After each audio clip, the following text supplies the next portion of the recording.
Welcome to the Classic Cinema Society podcast. I'm your host, Christopher Pistol.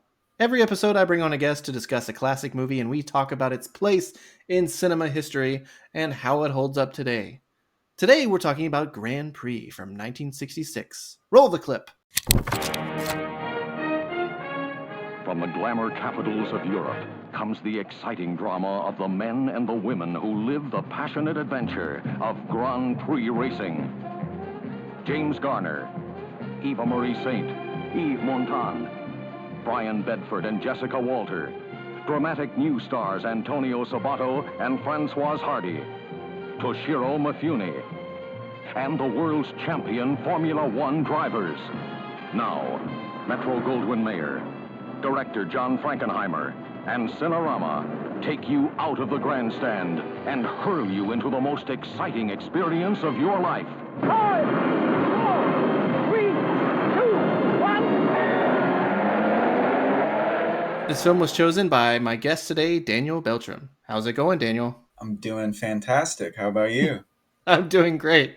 Thank you so much for joining me today via Sure. Zoom. Thank you for having me on. I'm super excited.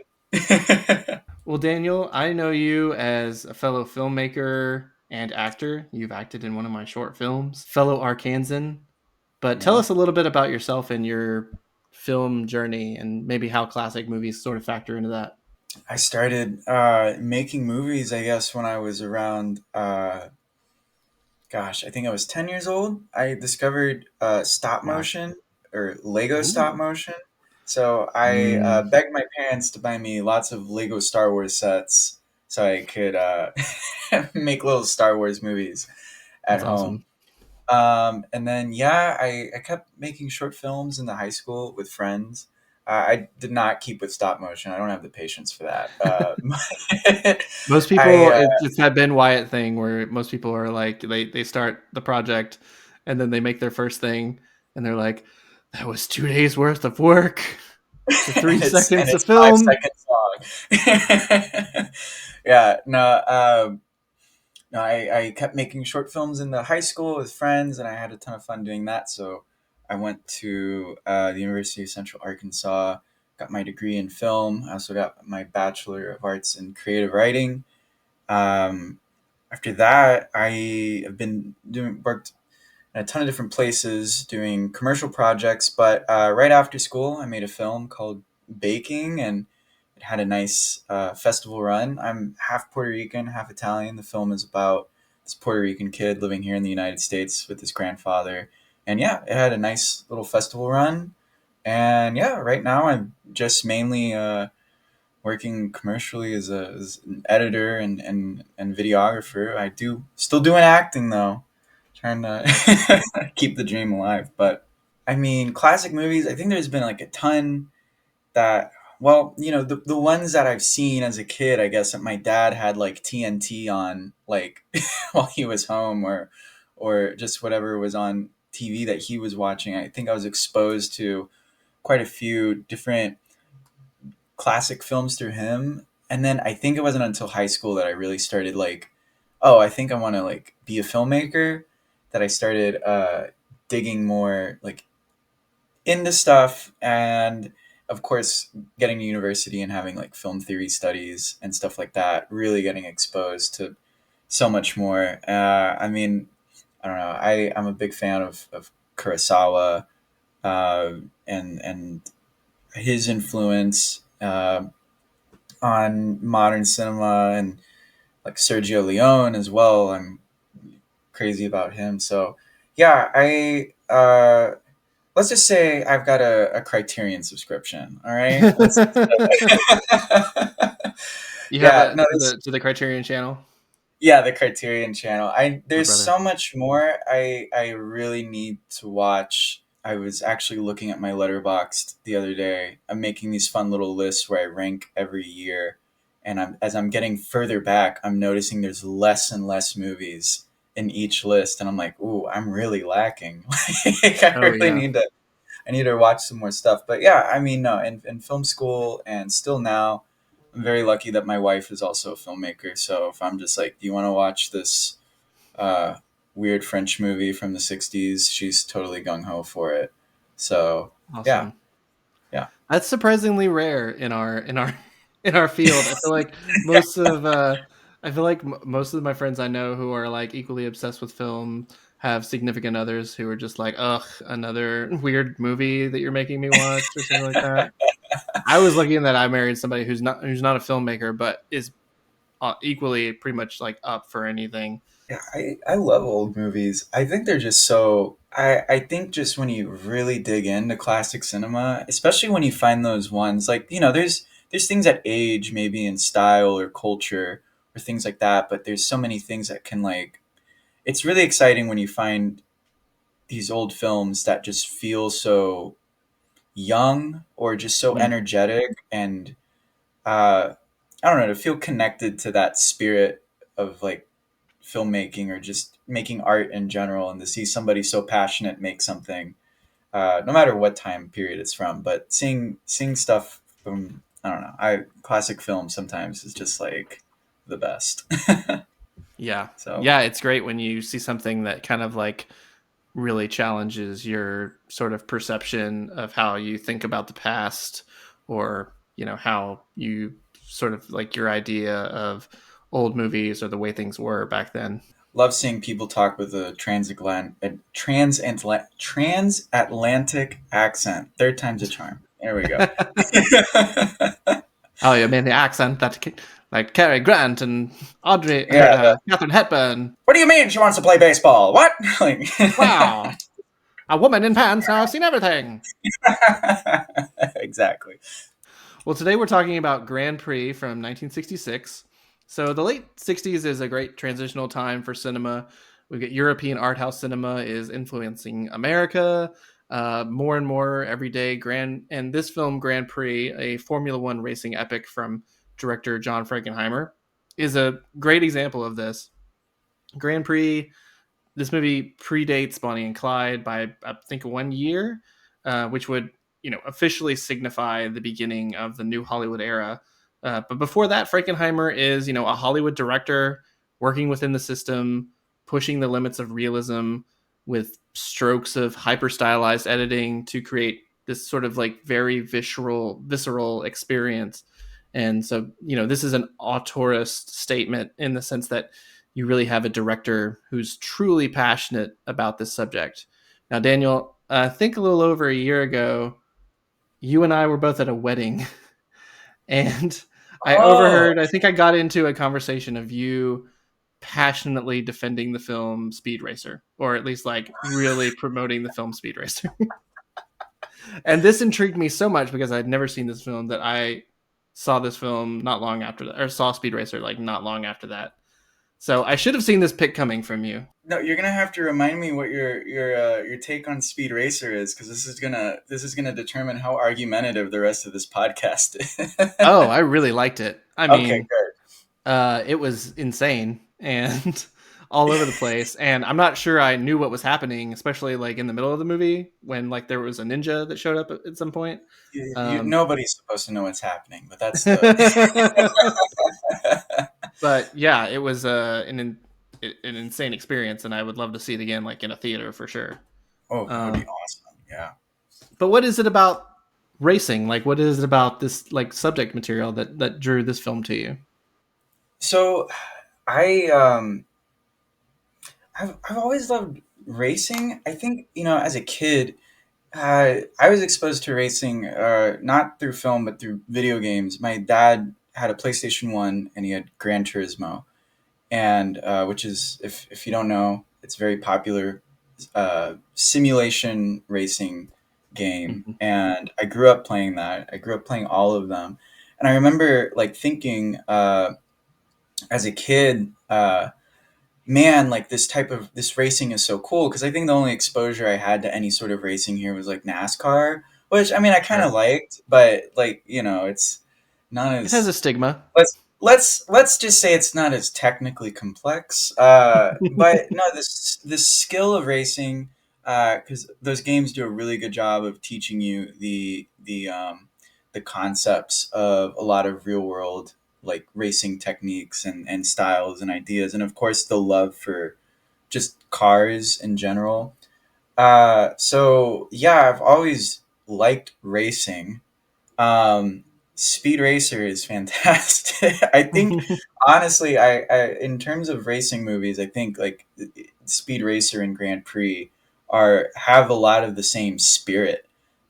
In truly, Speed Racer definitely being way more cartoonish and not grounded. But no, I first found Grand Prix because once I'd known about Formula One racing, but then once I really like started following it and getting into it, the YouTube algorithm, I guess, was like, it seems that you like movies and you also like racing. Have you seen this movie?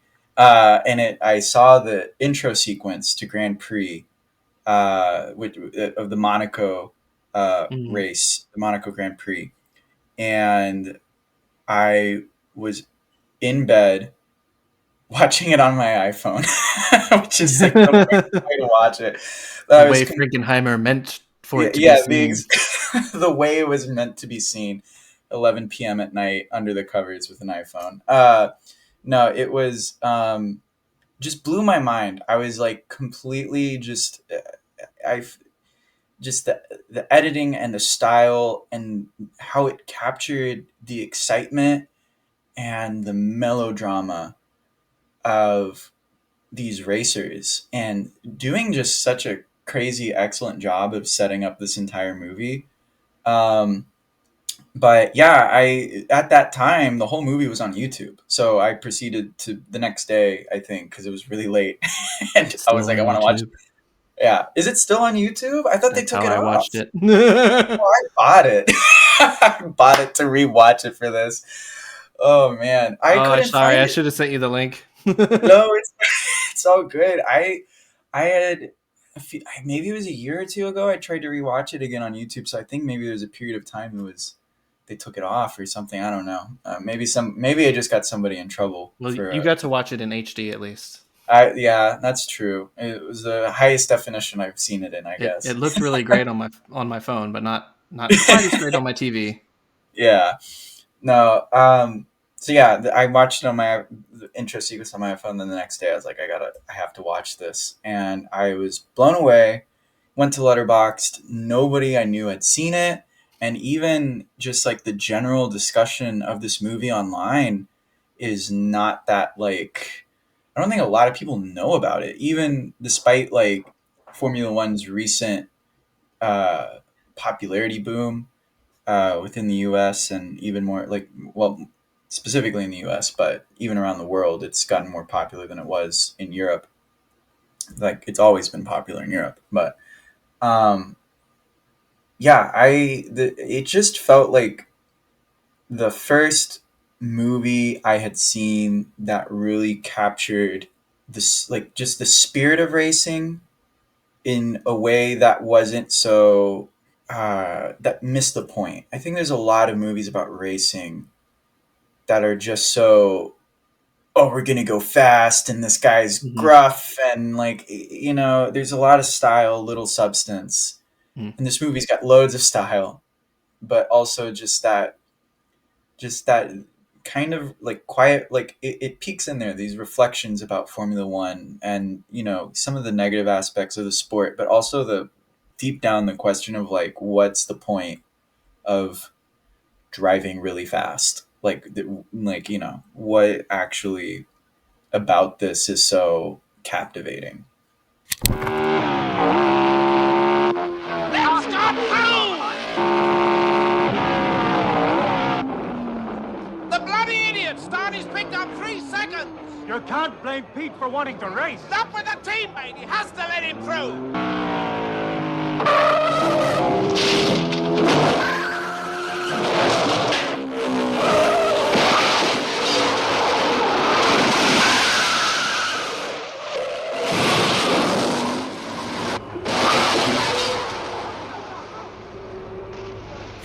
I agree with you. I mean, I think this is extremely captivating, especially the racing sequences.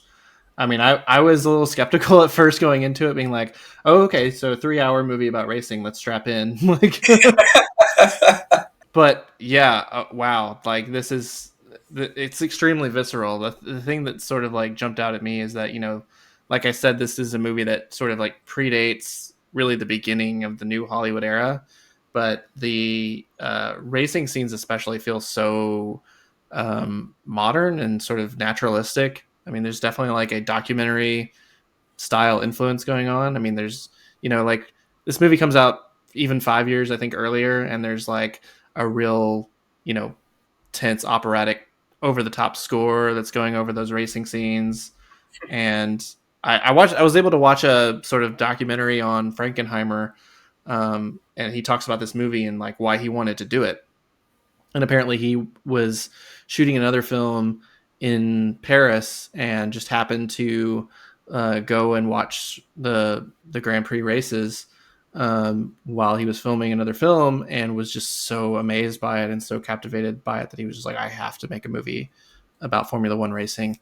And he really kind of like went after it with this approach of making it this visceral and making it as naturalistic and, like kinetic as possible. And he does that a lot with the editing. The editing, I think, is another thing that just feels very modern and very sort of like non-traditional.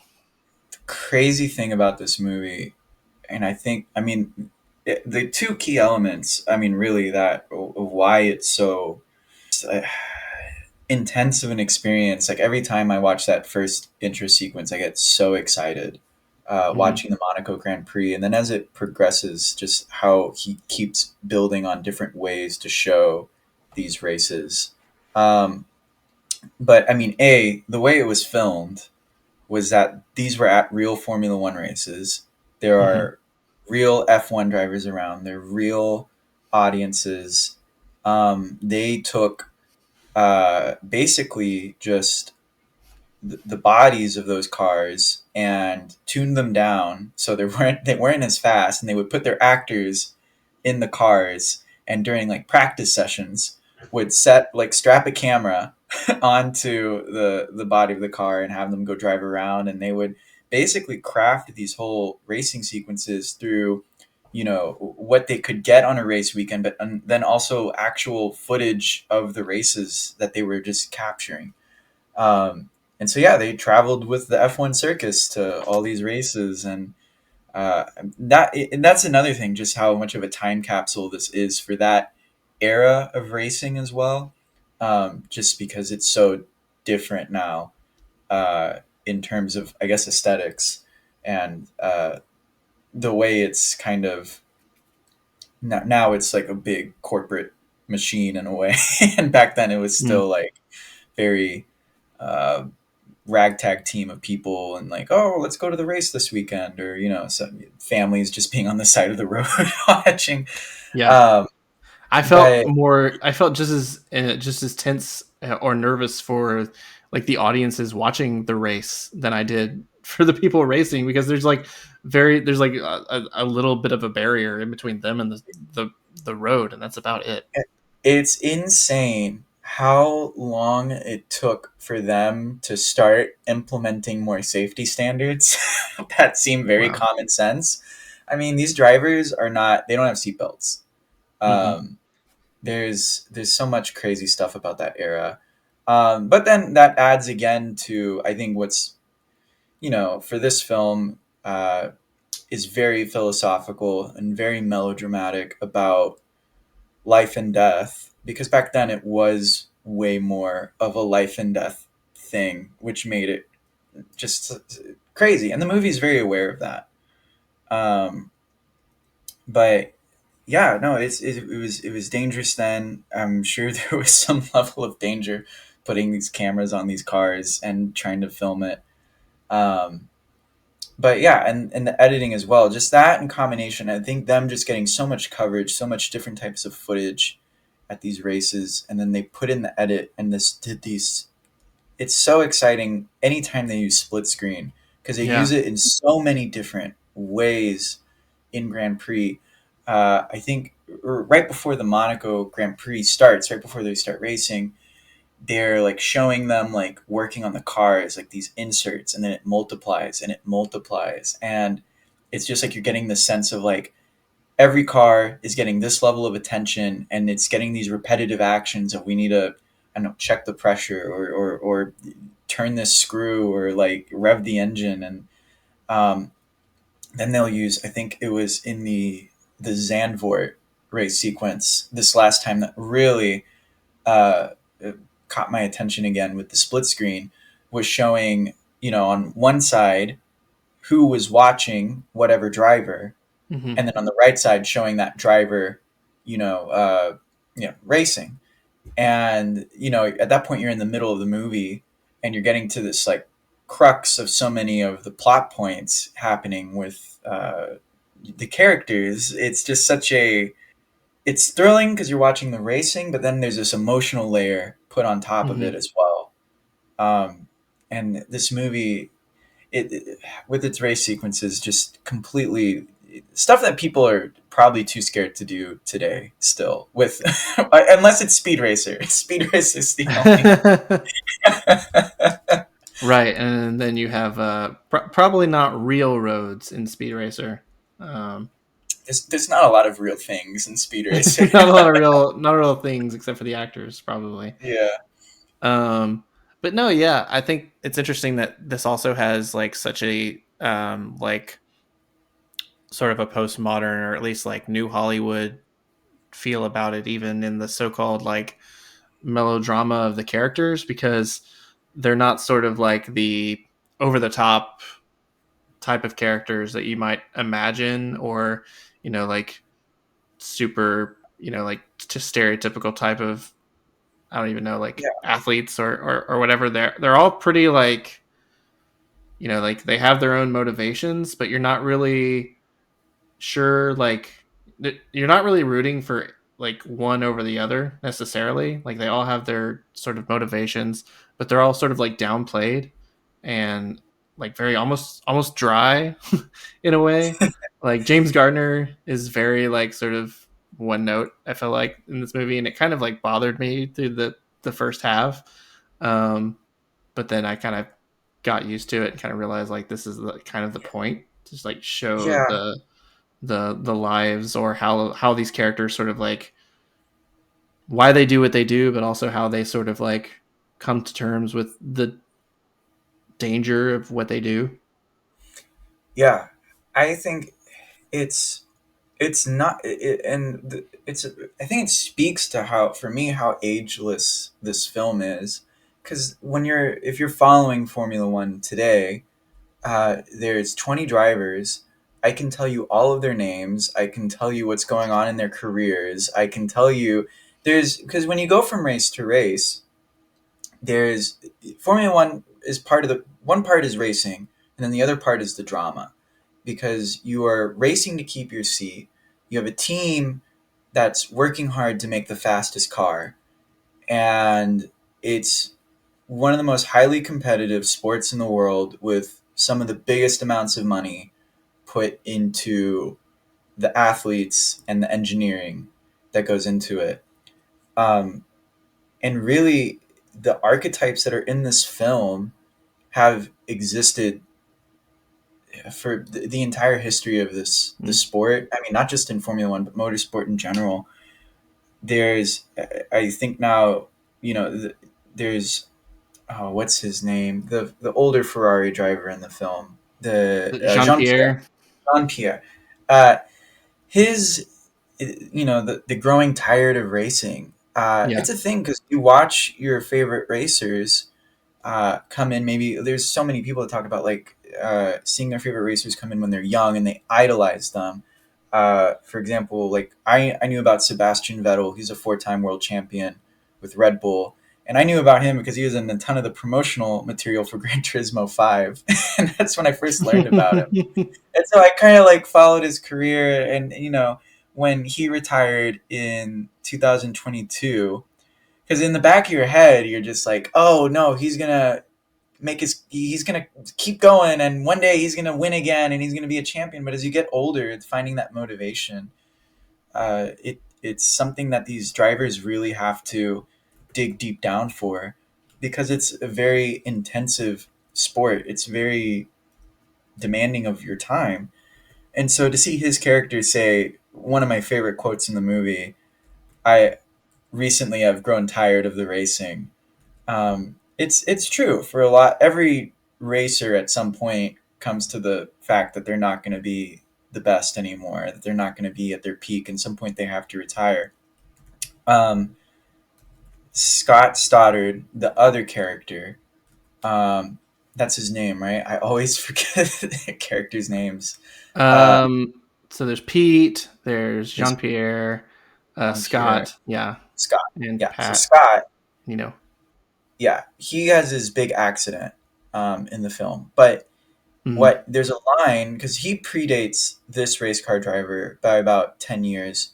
Uh, there's a line she's talking about how he can't sleep the night before a race. His girlfriend or his wife says to some character that every night before a race he can't sleep. And there is the 1970, oh man, 75, 76 world champion James Hunt, who had a very famous rivalry with Niki Lauda. There's another Formula One movie, but is not nearly as good. It's Rush, but I like he. Rush. I, I haven't seen it since the theater, but I remember really liking it at the I time. I won't get too deep into Rush. Fine. No, it's he James Hunt. He was this very like ladies man, very popular, very cool 70s stereotype of like a cool athlete.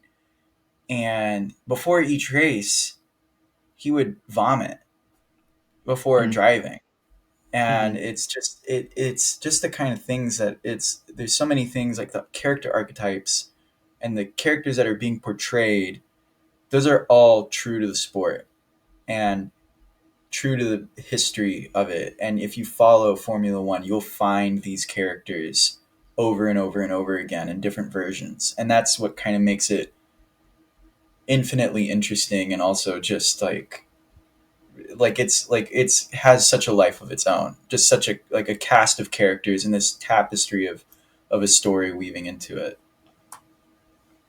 yeah, I mean, it's Frankenheimer. I think cast this really well. I mean, like I said, I think James Garner's my least favorite of the characters, but the Jean Pierre, the guy who plays him, I forget his name, but he's great. Um, Yves, I always his name pronouncing it, I always have trouble oh with. yeah, But he's in some other really good Eva films. Marie Saint's good in this. Yeah.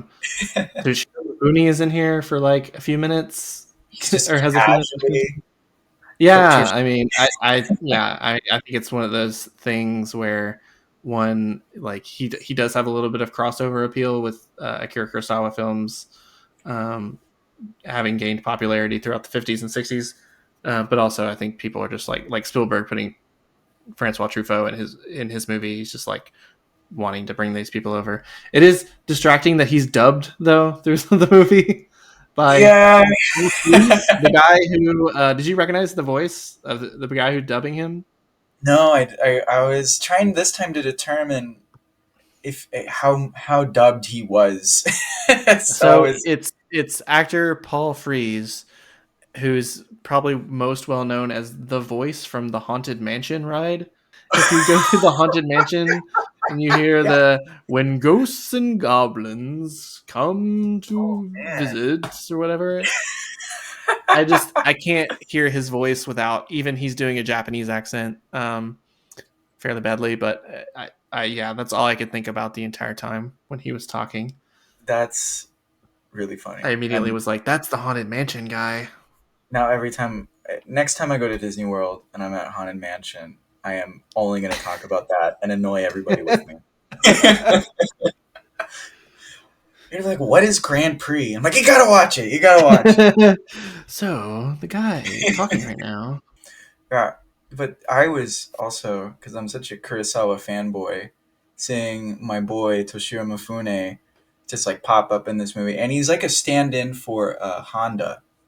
I don't know Yeah, why. I mean, they got Ferrari, but I guess Honda wasn't interested in being in it. I don't know, but he again talking about just the character archetypes because he is just playing. And I don't remember if this is his first name, but I think his name is Ishihiro Honda, butchering it, but he was the president of Honda at the time, I believe. Mm. I might be wrong. I might be off base with this, but I mean, he's playing him, and then you also have, I don't remember what he's called in the movie, but he's basically the stand-in for Enzo Ferrari. Mm. And really doing a good job of showing how much of a psychopath Enzo Ferrari kind of was, but also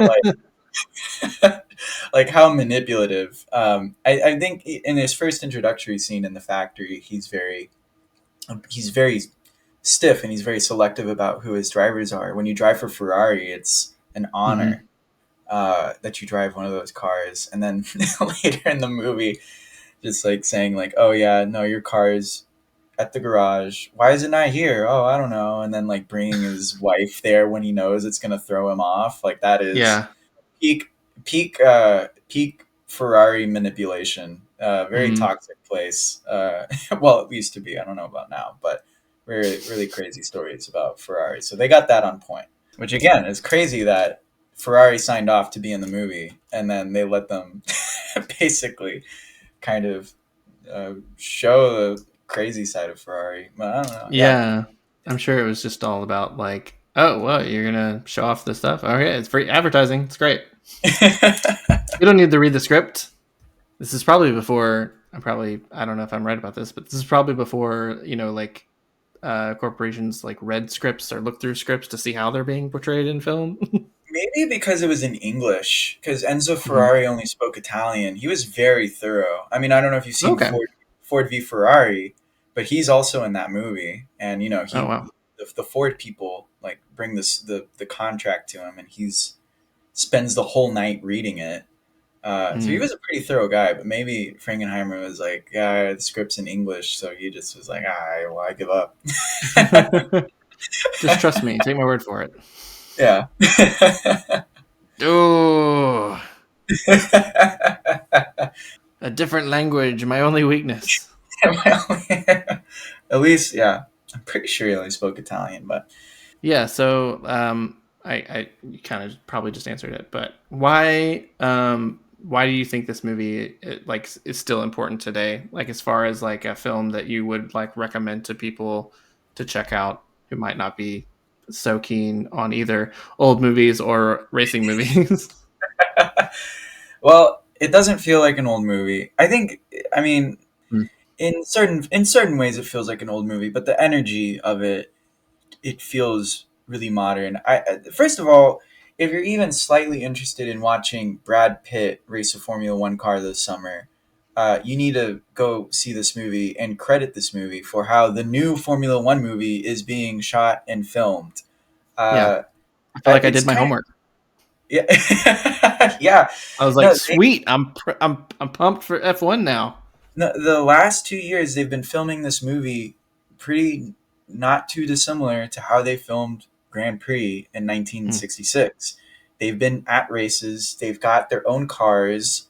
They've been people have been showing on like social media and stuff. They're like filming scenes at the races, and so if you're excited to watch that movie, I this will be the older counterpart. I think it's gonna hopefully prove to be a fantastic double feature to see Formula One racing so long ago, and then compare it to now and see movies that are so identical in production philosophy and how they're being made. If you haven't, I know there's so many people I've talked to that maybe just aren't as interested in racing because it's just a car going around in a circle. What could be so what could be so interesting about that? And I think this movie helps give an appreciation for the skill that's needed. There's so many things about this movie that is still true today about Formula One. Formula One. I think the Enzo Ferrari stand-in character, he says something to James Garner along the lines of, "There's probably only 20 or 30 people qualified to drive these cars, and only 12 of them will probably ever win." And he says that of the whole world. There's only that many people in the whole world that could and that's still true today. There's only so many people that can really drive these cars, and only a handful of them really can be winners or champions. but it's just, it captures so much excitement. It captures, and it's not just a big propaganda piece for Formula One. It asks the questions of like, why are you doing this? And in that time specifically, it's so dangerous. How can you bat an eye when somebody gets hurt or someone dies Hmm. and keep on doing this? And there's so many takes from so many different characters. Uh, Again, I got to drop one of my favorite quotes from the movie from Jean Pierre, who says, "To be able to do this takes a certain lack of imagination," which I just is like, that's Right. cinema to me. That I love that line when he says that.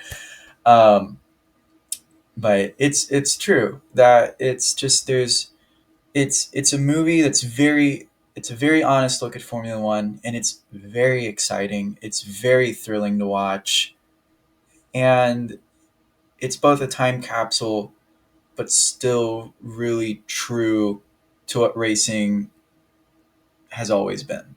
Yeah.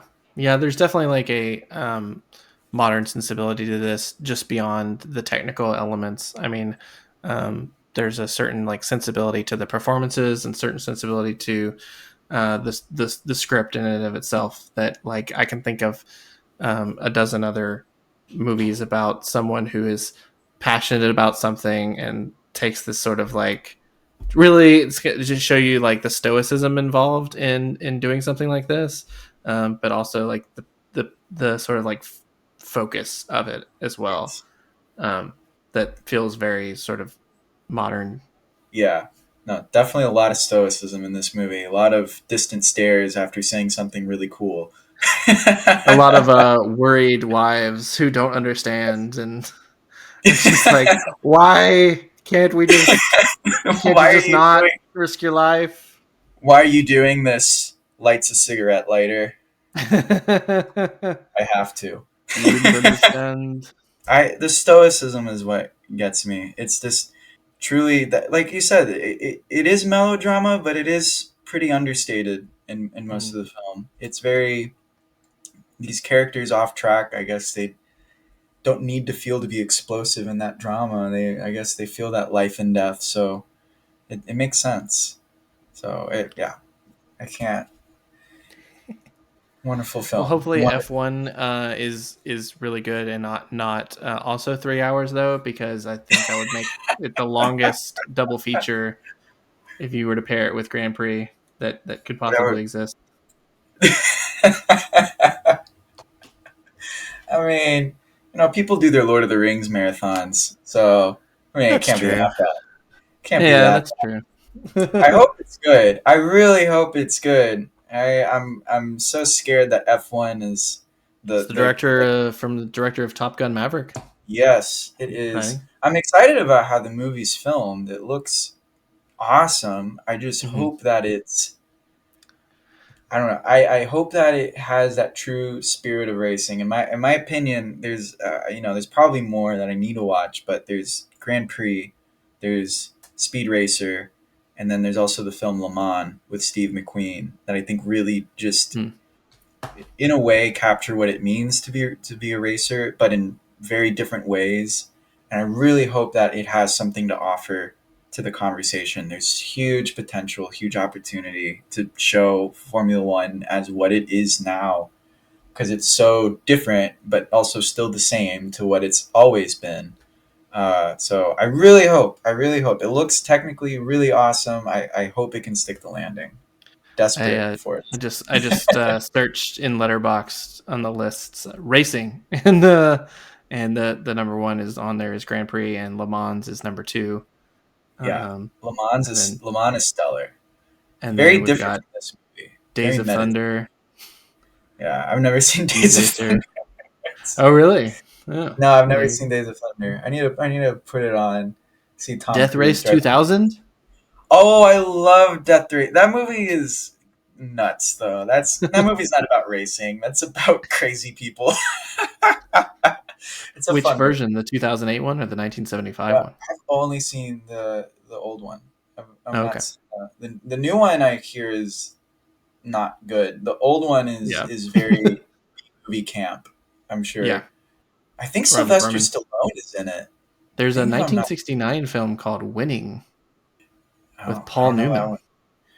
Oh, if it's got Paul Newman, he was also one of those guys that like to go racing It's about the cars. Indianapolis 500.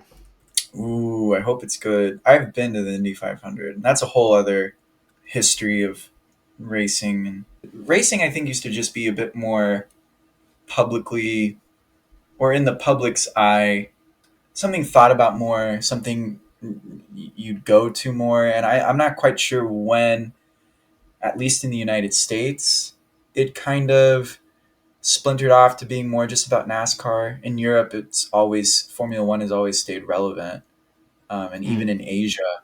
But I don't know. Yeah, back in the day, there just I think used to be more films about racing because in the United States there was still something people were captivated by.